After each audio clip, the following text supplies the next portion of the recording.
Salut les otaku, c'est Sangoku Japan, comment ça va? Moi ça va nickel. Alors pour aujourd'hui, comme je l'avais prévu, on va faire un petit review sur Dragon Ball Super, le dernier épisode. Donc c'est parti. Donc pour cette première partie, on va parler de ce petit personnage très mystérieux qui est apparu sur le ring du tournoi. Donc déjà on sait, à première vue déjà on sait que c'est le roi de tout, hein. C'est le roi de tout, le seigneur de tous les univers.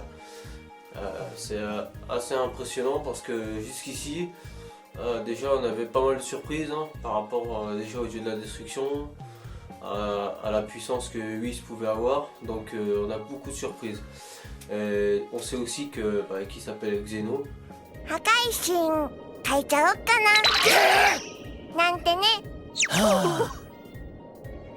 Alors par rapport à Xeno, le roi de tout, hein, qu'est-ce qu'il était venu faire au tournoi?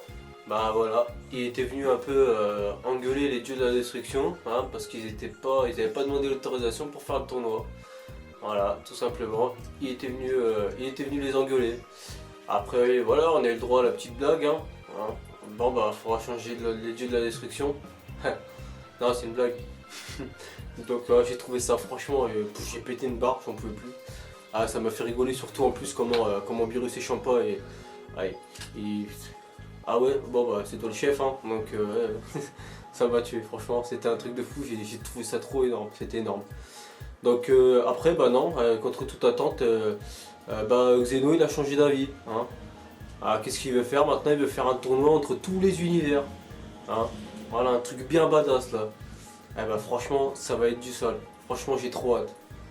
Ça va être un truc de fou parce que là pour le tournoi là entre tous les univers je m'attends à un truc de malade. Je me fais des films, là je suis en train de, j'imagine une tonne de trucs. Déjà je me pose des questions sur comment ils vont être les personnages des autres univers, hein, parce qu'on connaît rien, hein, on connaît l'univers 7 et l'univers 6. Voilà, on sait que c'est un peu plus, déjà ces deux univers jumelés. Après les autres on n'a aucune info, on sait pas du tout voilà, comment ils peuvent être, s'il y a des autres dieux de la destruction, voilà, j'ai hâte de voir, franchement j'ai vraiment hâte, hein, c'est un truc de fou, je suis impatient. Et non, et j'ai aussi hâte de voir quelque chose, c'est de savoir si est-ce qu'on aura le droit à un bon retour de Gohan, hein, parce que franchement ça serait énorme qu'on le voit un peu plus.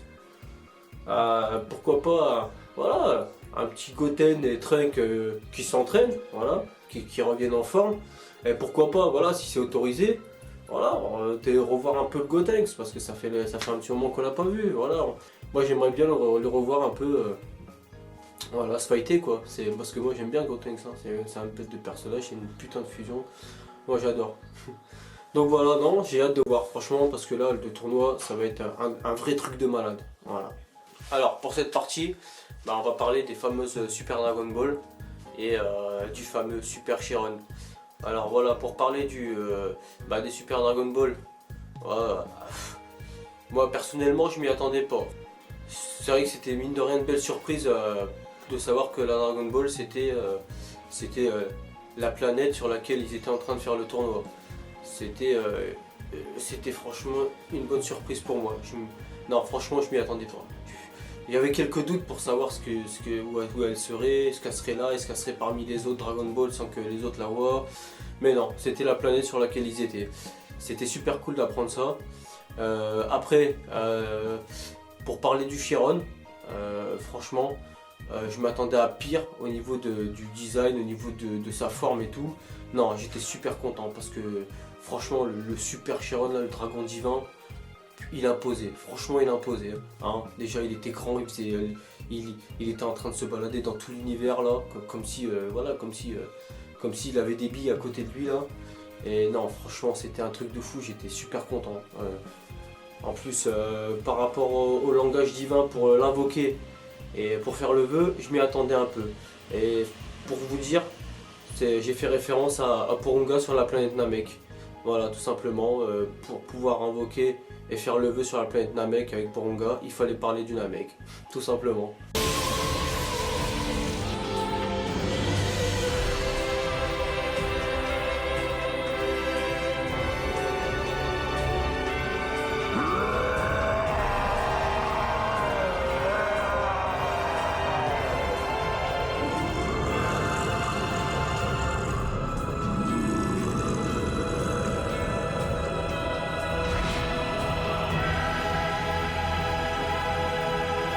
maintenant, on va parler du vœu, le fameux vœu. Voilà, parce qu'il fallait bien qu'il le fasse un jour à l'autre. Donc ce vœu, voilà, j'étais surpris d'apprendre qu'en fait le vœu qu'il avait fait, Beerus, bah en fait c'était tout simplement un vœu pour Champa, pour faire revenir la planète Terre dans son univers qui avait été détruite suite à une guerre, comme il avait expliqué. Donc non, franchement, ça, j'ai kiffé. Franchement, j'ai vraiment kiffé. Parce que le fait que, voilà, Beerus, mine de rien, c'est un dieu de la destruction. Hein, il a quand même pensé à Champa et voilà. J'ai l'impression qu'en fait, c'est le personnage, il est plus gentil qu'on le croit, quoi. Franchement, d'avoir fait ça pour Champa, moi, je trouve ça un truc de fou. J'ai vraiment kiffé. Parce qu'on s'y attendait pas. En plus, on voit Vados qui sort son bâton, qui fait montrer la planète Terre. Il se demande pourquoi, il dit me fait pas montrer ça, il a les nerfs. Elle fait mais non, c'est dans notre univers à nous. Et là, là il est énervé quand même parce qu'il se dit putain, ouais. Voilà, même en faisant des choses comme ça m'énerve, mais bon, je trouve ça franchement c'était énorme. Franchement, j'ai kiffé. これをご覧ください。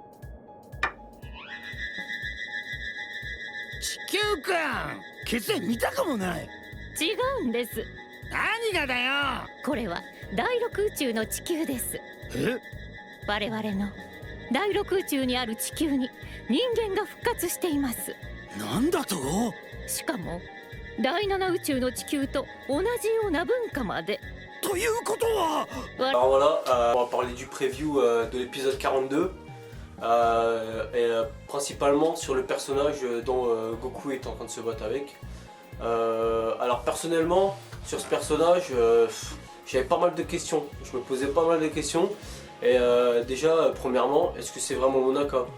Donc pour moi, c'était, enfin pour moi, je voyais plus, voilà, je voyais plus peut-être un autre personnage que Monaka, mais de la même race.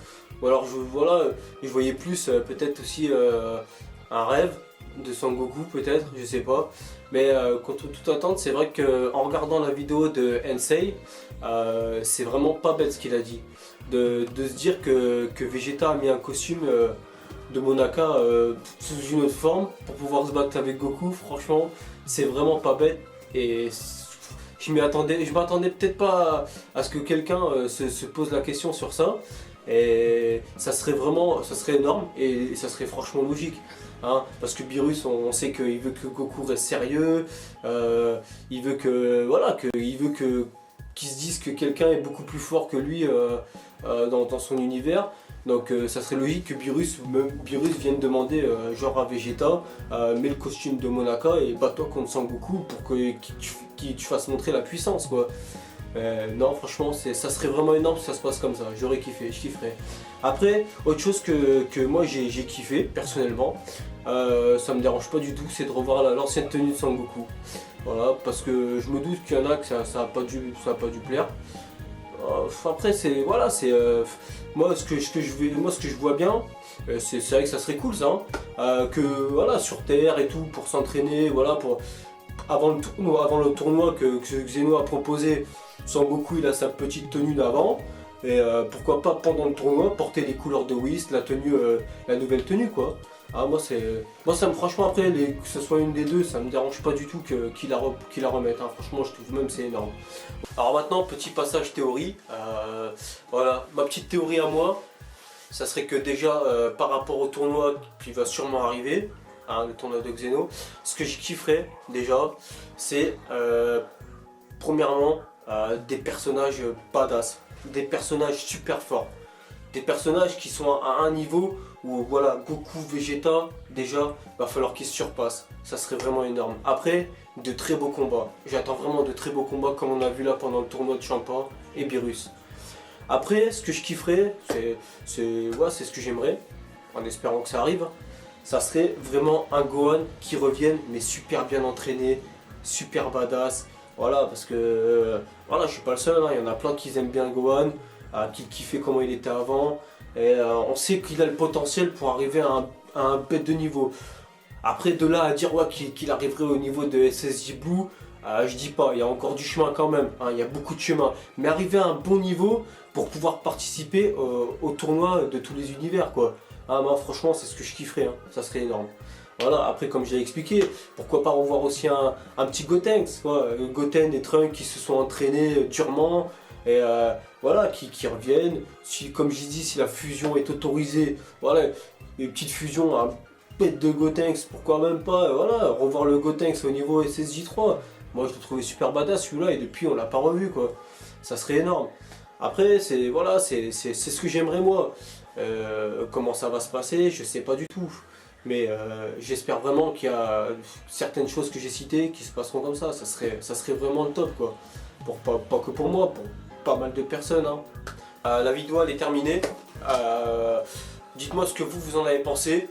Expliquez-moi, même en commentaire, si vous avez certaines théories, ce que vous aimeriez qu'il arrive prochainement dans les épisodes Dragon Ball Super. Moi j'en attends vraiment, franchement j'attends beaucoup de choses. Donc voilà, sur ce, moi je vous dis à la prochaine dans mes vidéos. Salut!